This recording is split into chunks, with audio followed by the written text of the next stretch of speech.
Hello students, welcome back. Welcome to कीमोफिलस लॉरिका। Comment section में एक कुछ स्टूडेंट्स का, ठीक है, मुझे याद आ रहा है शायद, जहाँ तक के नाम है सुनील कुमार ने शायद मांगा था।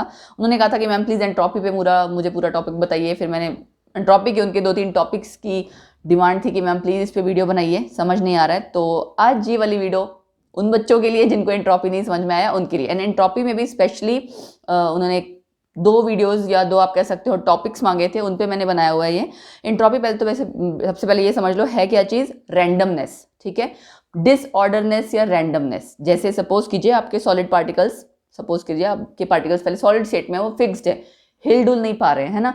जैसे ही जब आप उसको लिक्विड में अगर कन्वर्ट कर रहे हैं वो पार्टिकल्स मूव करने लग जा रहे हैं, तो रैंडमनेस उसकी इंक्रीज हुई, एंट्रोपी इंक्रीज हुई, राइट। यहाँ जो आज हम पढ़ेंगे वो है entropy changes for an ideal gas with change in pressure, volume and temperature. इन तीनों के साथ एंट्रोपी कैसे चेंज हो रही है वो हमें यहाँ पे स्टडी करना है, ठीक। सो फर्स्ट टॉपिक है हमारा entropy as a function of T and V, यानी टेम्परेचर एंड वॉल्यूम के साथ कैसे चेंज होगा वो हमें स्टडी करना है। देखिए सबसे पहले क्या है, अगर आप 1 mole of ideal gas consider कर रहे हैं जो कि एक्सपेंड कर रही है रिवर्सिबली, तो according to first law of thermodynamics, एक चीज़ और बेटा, इस तरह की डेरिवेशंस के लिए आपके जितने भी पहले रिलेशंस थर्मोडायनेमिक्स रिलेटेड हैं वो सारे आपको आने चाहिए, बिकॉज अगर वो नहीं आएंगे तो आप यहाँ समझ नहीं पाओगे। वो अप्लाई करने भी आने चाहिए, रिलेशंस पता भी होने चाहिए, ठीक है। देखिए सबसे पहला क्या है कि according to first law of thermodynamics आप क्या कहते हो, जो आपका डी क्यू है that is equal to D U, यानी कि इंटरनल एनर्जी चेंज प्लस में work of expansion. Work of expansion है इसलिए माइनस साइन आपका आया है, राइट। और डी डब्ल्यू की वैल्यू आपको पता है क्या होती है, माइनस पी डेल्टा वी। तो यहाँ पे हम रिप्लेस करके लिख सकते हैं डी क्यू रिवर्सिबल को हम क्या लिख सकते हैं, D U plus P D V, fine. उसके बाद आपको एक्चुअल में आपको एंट्रोपी का चेंज चाहिए विद रिस्पेक्ट टू कि आपका टेम्परेचर और वॉल्यूम के साथ आप उसे कोरिलेट कर सके, ठीक है जी। तो आपका जो यहाँ पे ये रिलेशन है, एंट्रोपी कहीं ना कहीं लेके आओगे तभी इंक्लूड कर पाओगे। एंट्रोपी क्या है, D S is equal to D Q reversible by T. अब ये डी क्यू रिवर्सिबल आ गया ना यहाँ पे, इसको हम रिप्लेस कर सकते हैं किससे, D U plus P D V से। अभी हमने ऊपर डिराइव किया है, आप ये कह सकते हो रिलेशंस का इसका यूज कर सकते हैं, राइट। इसका यूज करने के बाद आपका रिलेशन जो आ जाएगा वो क्या है, T D S is equal to D U plus P delta V, ठीक है, पी डी वी कहना चाहिए। 1 मोल के लिए क्या हो जाएगा, 1 मोल के लिए आपको ये पता है सी वी, यानी कि molar heat capacity at constant volume. C आपका क्या होता है, heat capacity, molar heat capacity capital C at constant volume, क्योंकि वी दिया हुआ है, that is equal to change in internal energy with respect to change in temperature, D U by D T. तो यहाँ आप सी वी और into D T, D U की value निकालोगे, इस डी यू को आप यहाँ रिप्लेस कर सकते हो, राइट। तो अब हम यही करेंगे, डी यू की जगह हमने वैल्यू पुट कर देनी है क्या, सी वी डी टी, ठीक है। तभी आपका आ जाएगा ना कांस्टेंट वॉल्यूम के रिगार्डिंग। देखिए डी यू की जगह मैंने क्या निकाला, ये सी वी डी टी। उसके अलावा जो आपका दूसरा पार्ट था पी डेल्टा वी, वहाँ से आपको प्रेशर का हमें कोई नीड नहीं है, ठीक है। तो हम प्रेशर को हमें क्या करना है, हटाना है। प्रेशर के लिए आप फिर से यूज करेंगे ideal gas equation, P V is equal to N R T. 1 mole आप कंसीडर कर रहे हो स्टार्टिंग से, तो P V is equal to R T. Pressure के लिए आप यहाँ पे ये वैल्यू निकालेंगे, ठीक है। हमने प्रेशर की जगह वैल्यू पुट कर दी। अब आप सोच रहे होगे हमने यही क्यों किया, इन्हीं को क्यों रिप्लेस किया। बेटा जो आपका स्टार्टिंग वाली इक्वेशन थी वो थी T D S is equal to D U plus P delta V. आपको उस इक्वेशन में डी वी तो आ रहा है, टी डी एस से आपका एस आ रहा है, मतलब चेंज इन एंट्रोपी आ रही है ना, तो आपका ठीक है, एंट्रोपी चेंज आपका उस इक्वेशन में आ गया। With respect to volume change D V आ रहा है, पी की हमें नीड नहीं थी इसलिए हमने पी को रिप्लेस किया। और जो आपका बीच में वो जो पार्ट था T D S is equal to D U की जगह हमें कुछ ऐसा लेके आना था कि आपको विद रिस्पेक्ट टू चेंज आप निकाल सको। आपको किसके रिगार्डिंग निकालना है final result, temperature and volume. Volume तो यहाँ से आ जा रहा है, टेम्परेचर भी तो लाना था ना, इसीलिए हमने डी टी यहाँ पे लेके आया, कैसे, D U is equal to C V D T का यूज करके, ठीक। और यहाँ पे जब आप इसके बाद टेम्परेचर है इस साइड ले जाएंगे तो आप देख सकते हैं क्वेश्चन आपकी ये बन जाएगी। उसके बाद आपको कुछ नहीं करना है, इंटीग्रेट करना है, लिमिट्स लगानी है। इंटीग्रेट करके आप लिमिट्स लगाएंगे S1 से S2 एंट्रोपी चेंज के लिए, ऐसे ही टेम्परेचर, ऐसे ही volume. And D T by T को जब आप इंटीग्रेट करते हैं तो नेचुरल लॉग, ठीक है, ऑब्वियसली एल ओ जी आपका विद बेस 10 होता है, ये है नेचुरल लॉग। नेचुरल लॉग आ जाएगा तो C V natural log T2 divide by T1, ठीक है। ऐसे ही यहाँ पे आ जाएगा plus R natural log V2 by V1। तो ये आपका हो गया फाइनल रिलेशन, और ये आपका 1 मोल के लिए था। अगर n मोल्स ऑफ गैस के लिए निकालना है तो ये आ जाएगा, इस पे आपके न्यूमेरिकल भी आते हैं, ठीक है। तो delta S is equal to N C V natural log T2 by T1 plus N R natural log V2 by V1। ये आपका हो गया entropy change with respect to temperature and volume, ठीक है। ऐसे ही आपका है with respect to temperature and pressure. तीनों का एक साथ नहीं होता है, टेम्परेचर वॉल्यूम टेम्परेचर प्रेशर, ठीक है, दो आपके इस तरह की डेरिवेशन है। इसमें भी ऐसे ही सिमिलरली आपने करना है। देखिए क्या किया, 1 मोल ले रहे हैं हम स्टार्टिंग से, उसमें भी हमने ये किया था। तो PV is equal to NRT होता है ना आपकी आइडियल गैस इक्वेशन, एन की जगह 1 आ जाएगा, PV is equal to RT, right. और अगर आप दो अलग अलग स्टेट्स को स्टडी करना चाहते हैं तो इनिशियल स्टेट फाइनल स्टेट के लिए आप ये लिख सकते हैं, P1 V1 is equal to R T1, R constant है इसलिए हमने डायरेक्टली आर लिया है। अब इन दोनों को अगर आप डिवाइड करिए, एक्चुअली हमने क्यों किया, वो जो आपने पीछे रिलेशन निकाला है आपको पता है, वो वहाँ पे T एंड V के लिए निकाला, यहाँ T एंड P के लिए निकालना, और आपको पता है P और V में भी रिलेशन निकाला जा सकता है। अगर आप P और V में रिलेशन निकाल लेंगे तो वहाँ पे जो आपका जो फॉर्मूला है, वो इक्वेशन जो आपने डिराइव की, उसमें आप P ले आओ V हटा के, है ना, बस यही करना है। तो यहाँ पे मैंने इन दोनों इक्वेशंस को डिवाइड किया है। डिवाइड देखिए कैसे किया है, P2 बाय जो आपका सेकंड फाइनल स्टेट है उसको मैंने न्यूमरेटर लिया है, P2 बाय P1 यानी कि P2 V2 bye P1 V1 कह सकते हो is equal to T2 bye T1। अब यहाँ से आप V2 बाय V1 की वैल्यू निकालेंगे। अब समझ में आपको आ गया होगा मैंने इसको इससे क्यों डिवाइड किया, P1 V1 bye P2 V2 क्यों नहीं किया, क्यों, क्योंकि हमें V2 बाय V1 करना था। एक ही बात है, अगर आप वैसे कैलकुलेट कर ले तो भी आपको बाद में V2 बाय V1 ही कैलकुलेट करना था, because you have to put this value in that equation, fine. उसके बाद मैंने क्या किया, इसी वैल्यू को उसमें पुट किया, तो आप ये देख सकते हो ये आ गया। अब हमें यहाँ पे किस चीज़ की ज़रूरत है, खाली टेम्परेचर और प्रेशर, ये चीज़ एक्स्ट्रा है, ये हटाना है हमें, एक तो ये चीज़ है। दूसरी बात ये है, जब भी हम प्रेशर की बात करते हैं तो मोलर हीट कैपेसिटी आपकी कांस्टेंट वॉल्यूम वाली नहीं, कांस्टेंट कौन सी वाली होगी, एट सीपी होगी, ठीक है। सीपी इज इक्वल टू, आपने जैसे molar heat capacity at constant volume पढ़ा हुआ है, ऐसे ही होता है molar heat capacity at constant pressure, क्योंकि यहाँ हम प्रेशर की बात कर रहे हैं। तो उसके लिए देखिए क्या रिलेशन है, वो रिलेशन एक्चुअली मैं आपको बता देती हूँ, ये होता है सीपी इज इक्वल टू, वो D U by D T था ना, ये D H by D T है, बट हमें यहाँ पे ये चीज़ तो डी एच इंक्लूड तो करना नहीं है। क्या करेंगे हम, CV की जगह हम एक ये रिलेशन यूज़ कर सकते हैं ना, CP minus CV is equal to R, तो CV की जगह हमें CP माइनस R लगा देना है बस। यहाँ मैंने CP माइनस R लगाया तो आप देख सकते हैं वैल्यू क्या आ जाएगी। इसको ओपन अप आप करोगे, ये दो आपका दो में स्प्लिट हो जाएगा। ये एज सच आपने इनको भी स्प्लिट कर दिया है, R natural log T2 by T1 को अलग plus R natural log P1 by P2 को, तो ये चीज़ आपकी कैंसिल आउट हो गई जो आपके पास एक्स्ट्रा आ रही थी। यहाँ पे आपका टेम्परेचर चेंज आ गया, यहाँ पे आपका प्रेशर चेंज आ गया, दो स्टेट्स आ गई प्रेशर की, और प्रेशर के लिए आपका CP आ गया। तो आपकी जो जितनी रिक्वायरमेंट्स थी वो आपने तीनों फुलफिल कर ली, ठीक है। कैसे फुलफिल करी, पिछली वाली इक्वेशन का यूज़ करते हुए ही, बस आपने वहाँ पे वॉल्यूम की जगह प्रेशर को इंक्लूड किया है, कैसे, आइडियल गैस इक्वेशन का यूज़ करके, फाइन।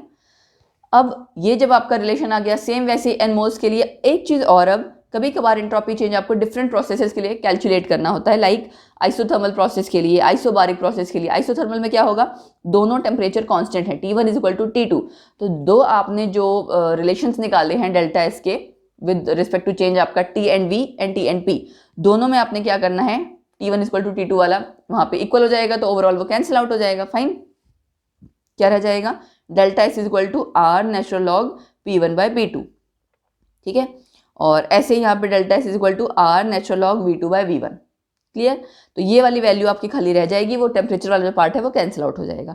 आइसोबारिक प्रोसेस जहाँ पे आपका प्रेशर सेम हो जाएगा, तो यानी जहाँ आपका P1 P2 वाला जो पार्ट आया था R natural log P1 by P2, वो आपका जीरो, मतलब वो आपका कंसिडर नहीं होगा, जाहिर सी बात है जब प्रेशर चेंज ही नहीं हो रहा, तो आपका जो आगे वाला पार्ट है खाली वो आ जाएगा। ऐसे ही आइसोकोरिक प्रोसेस में क्या होता है, वॉल्यूम कांस्टेंट, ठीक है। तो बस यहाँ पे आपका ये चीज़ आ जाएगा, वॉल्यूम वाला पार्ट हट गया। तो ये आपके तीन रिलेशंस जो अलग से आए हैं डिफरेंट प्रोसेसेस के लिए, कि आइसोथर्मल प्रोसेस है, आइसोबारिक या आइसोकोरिक। तो सुनील कुमार जी, आपने ये दो टॉपिक्स कहे थे, उसके अलावा बेटा एक आपने और टॉपिक कहा था कि ma'am entropy change on mixing of ideal gases. Yes, it is very important, इसके ऊपर बहुत न्यूमेरिकल्स भी आते हैं एंड कॉम्पिटिशन्स में भी आते हैं, ठीक है। तो ग्रेजुएशन के पॉइंट ऑफ व्यू तो है ही, बट वैसे कॉम्पिटिशन के लिए भी काफ़ी इंपॉर्टेंट है।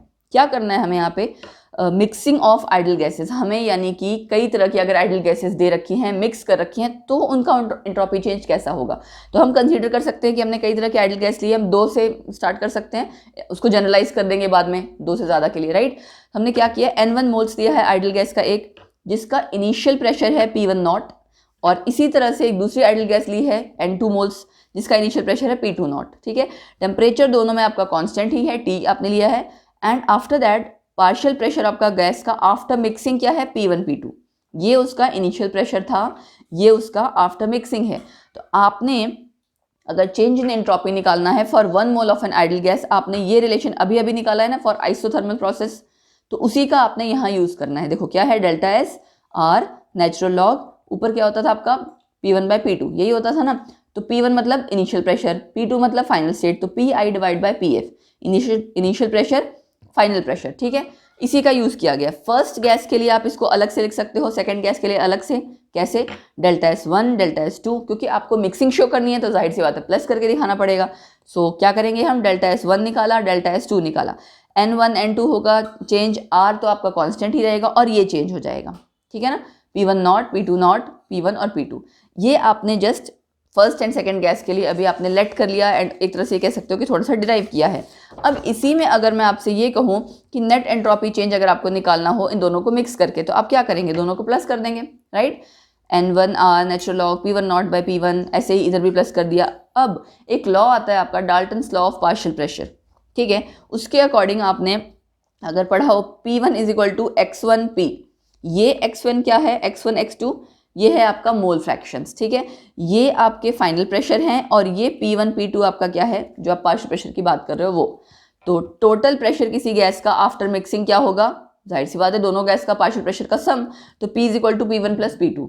एक ये रिलेशन है ना Dalton's law of partial pressure, और एक ये, इन दोनों का यूज करते हुए हम इसको यहाँ पे रिप्लेस कर सकते हैं। क्या रिप्लेस कर सकते हैं भाई, यहाँ P1 की जगह आप क्या ले आओगे, X1P, P2 की जगह क्या ले आओगे, X2P, ये मैंने वैल्यू पुट कर दी, फाइन। अब इसके बाद हमने ये एज्यूम किया है कि इनिशियल प्रेशर आपका दोनों का सेम है, दोनों पार्शियल प्रेशर, दोनों गैसेस का जो इनिशियल प्रेशर है वो P के एक तो सेम है और P के इक्वल है, किस P यानी कि फाइनल प्रेशर के लिए के इक्वल है, टोटल प्रेशर के इक्वल है। तो यहाँ पे भी जाहिर सी बात है जब आपका P1 नॉट P2 नॉट आ जाएगा तो इस इक्वेशन में आप P1 नॉट P2 नॉट को रिप्लेस कर दोगे, किससे, P से, ठीक है। तो आपका और फाइनल वॉल्यूम तो V1 प्लस V2 हो गई, इसका कोई इतना खास रोल नहीं है, आपको बस प्रेशर का ज़्यादा ध्यान रखना है। तो यहाँ ये भी सेम और ये भी सेम, ऊपर भी P नीचे भी P कैंसिल आउट हो जाएगा, तो क्या आ जाएगा माइनस, ये माइनस क्यों आया बताती हूँ अभी आपको। N1 एज सच आ गया, R नेचुरल लॉग, ये 1/X1 था ना, तो जब आप इसको नेचुरल लॉग X1 लिखोगे तो जाहिर सी बात है माइनस साइन आ जाएगा, इसीलिए यहाँ पे भी आया minus N2R natural log X2, fine. इनका माइनस साइन कॉमन ले सकते हैं, R कॉमन ले सकते हैं, N1 natural log X1 plus N2 natural log X2, ये N1 N2 number of moles हैं, X1 X2 मोल फ्रैक्शन है, ठीक है। तो ये आपने निकाल दिया डेल्टा एक्स मिक्सिंग, और जनरल के लिए अगर आपको लिखना हो तो NI ln xi यानी नेचुरल लॉग xi। तो ये I आपका क्या है, I number of ideal gases, हमें नहीं पता हमने कितनी ली, जितना क्वेश्चंस में आएगा उसके अकॉर्डिंग है ना।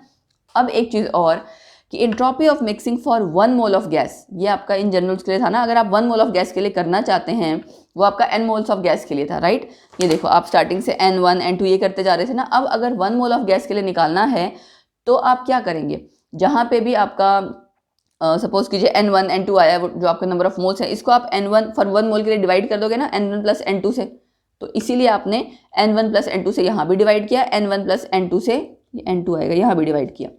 अब ये अपने आप में क्या है, ये भी मोल फ्रैक्शन है, ये तो यही तो मोल फ्रैक्शन होता है, number of moles of first जो भी आपकी गैस है divide by total number of moles.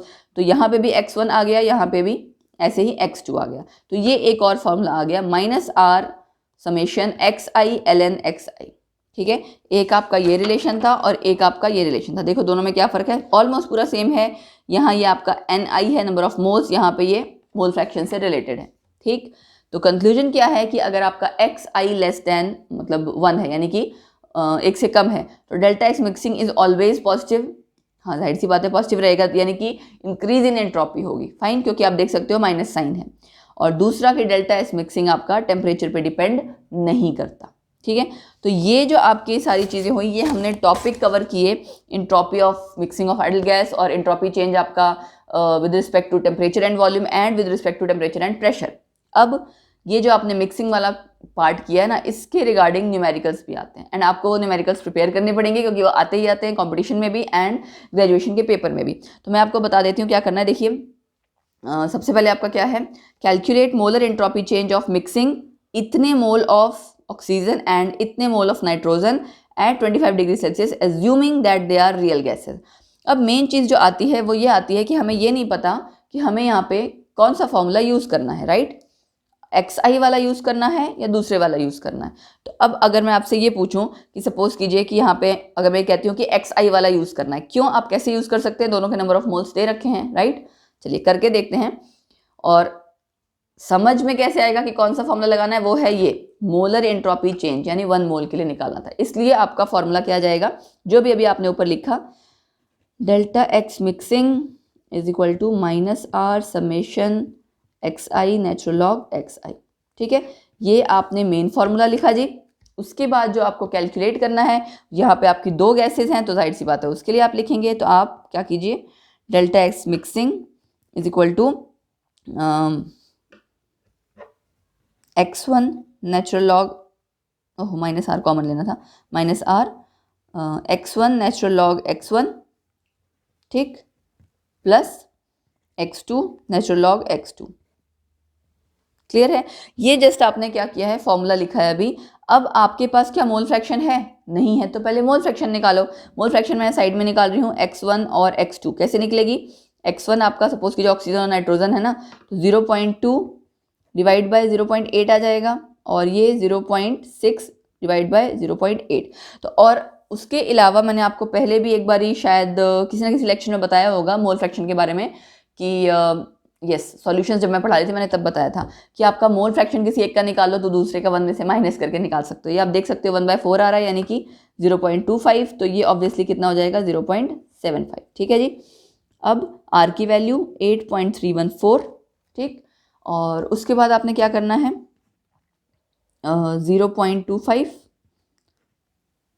Natural log 0.25 plus 0.75 natural log 0.75। ठीक है, ये तो आपने कर लिया। अब अगर आपको यहाँ पे नेचुरल लॉग हटाना है तो आप क्या करते हैं, आपने 2.303 इंक्लूड करना है। ठीक है, तो मैंने क्या किया, -2.3, माइनस तो ऑलरेडी था ना, अगर आप देखो तो माइनस, ये देखो माइनस साइन था ना, तो इसलिए माइनस भी रहेगा, 2.303 भी रहेगा, इंटू 8.314 रहेगा, और उसके अलावा 0.25 लॉग 0.25, राइट, प्लस 0.75 लॉग 0.75, ये रहेगा।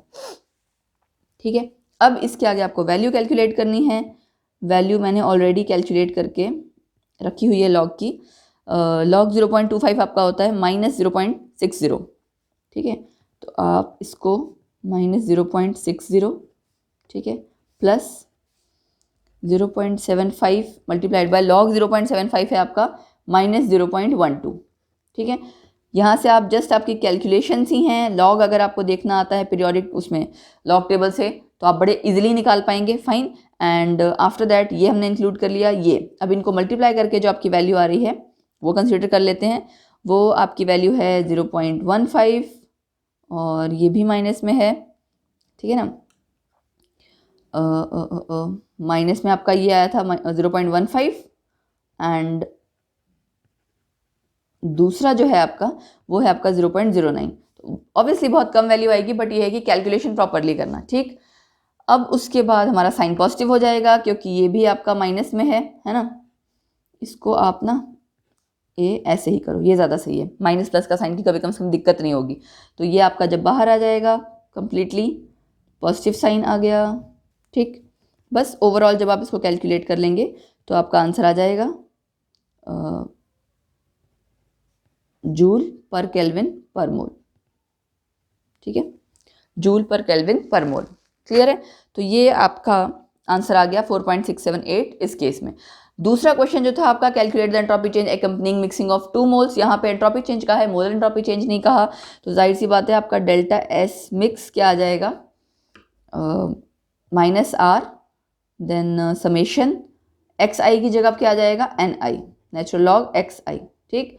तो delta S mix is equal to -r आपने कॉमन लिया, n1 natural log x1 plus n2 natural log x2, same वैसे ही कर रही हूँ मैं, देखो, और -2.303 इंटू 8.314 आया ना, r की वैल्यू, लॉग की वैल्यू, एंड उसके बाद n1 कितना दे रखा है भाई, 2 मोल्स, 2 लॉग, यस मैंने वो नहीं निकाला हुआ, हमने x1 x2 नहीं निकाला हुआ, x1 x2 कैलकुलेट कर लेते हैं। x1 हमारा आ जाएगा 2/5, ये 2 है, ये 3 है, राइट, 2/5, एंड दूसरा आपका आ जाएगा 3/5, ठीक।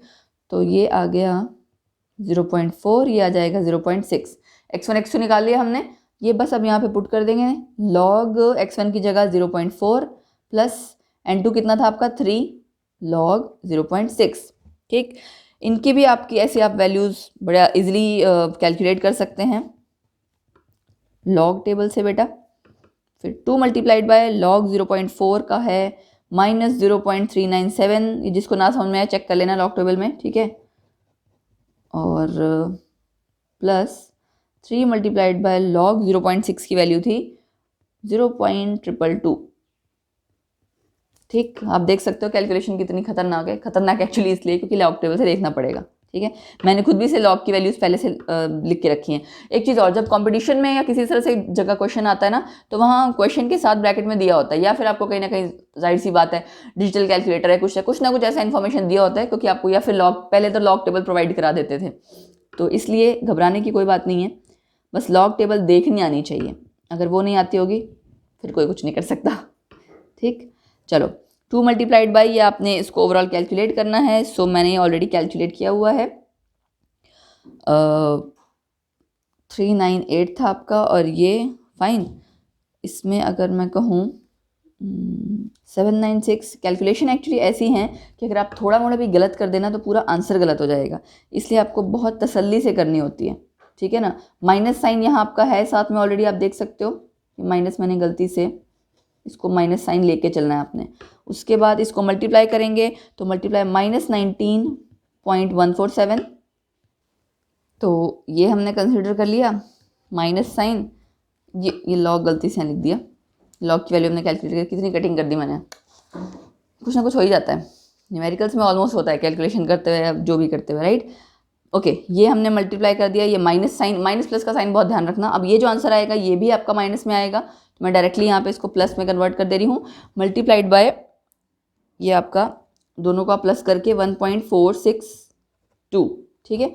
ओवरऑल देन आपका जो फाइनल आंसर आ गया है दैट इज 27.99। आंसर किस में आ जाएगा, अगेन जूल पर केल्विन। यहाँ मोल नहीं आया, देखो पर मोल नहीं आया, क्यों? क्योंकि मोलर एंट्रोपी नहीं है, सिंपल है। मोलर एंट्रोपी में आपका वो वाला फॉर्मूला लगता है। तो जो मुझे लगता है कि अगर किसी बच्चे को डाउट रहा होगा तो यही रहा होगा कि हमें दोनों में से एक्चुअली यूज़ क्या करना है, कौन सा फॉर्मूला। तो जब आपका मोलर एंट्रोपी चेंज की बात करें तो आपको मोल फ्रैक्शन वाला यूज़ करना है। जब आपको सिंपल एंट्रोपी चेंज पूछे तो आपको N1L जो NI LI कह सकते हो आप, summation of NI natural log XI करना है। तो बस इतनी सी चीज़ ध्यान रखनी है, अदरवाइज बाकी आपका क्वेश्चन बहुत इजीली सॉल्व हो जाएगा, ठीक है दोस्तों। तो ये हमारा टॉपिक हो गया जो आप लोगों ने डिमांड की थी कि मैडम हमें करवा दीजिए एंट्रोपी को रिगार्डिंग। 3 टॉपिक्स हमने करे एंड उसका न्यूमेरिकल भी साथ में कर लिए। सो आई होप आपको समझ में आ गए होंगे, and do let me know in the comment section कि समझ आ गया या नहीं आ गया। एंड इन केस अगर अभी भी कोई प्रॉब्लम है तो आप फिर कमेंट सेक्शन में पूछ सकते हैं, न्यूमेरिकल रिगार्डिंग, किसी कॉन्सेप्ट रिगार्डिंग, कुछ भी, ठीक है। ओके देन दोस्तों, इसको आप रिवाइज कर लीजिएगा। मिलते हैं अगले सेशन में अगले किसी और टॉपिक के साथ, अगली आपकी किसी डिमांड के साथ कहना चाहिए, ठीक है। So keep on rolling the mystery of chemistry with myself Florica. Bye bye, take care.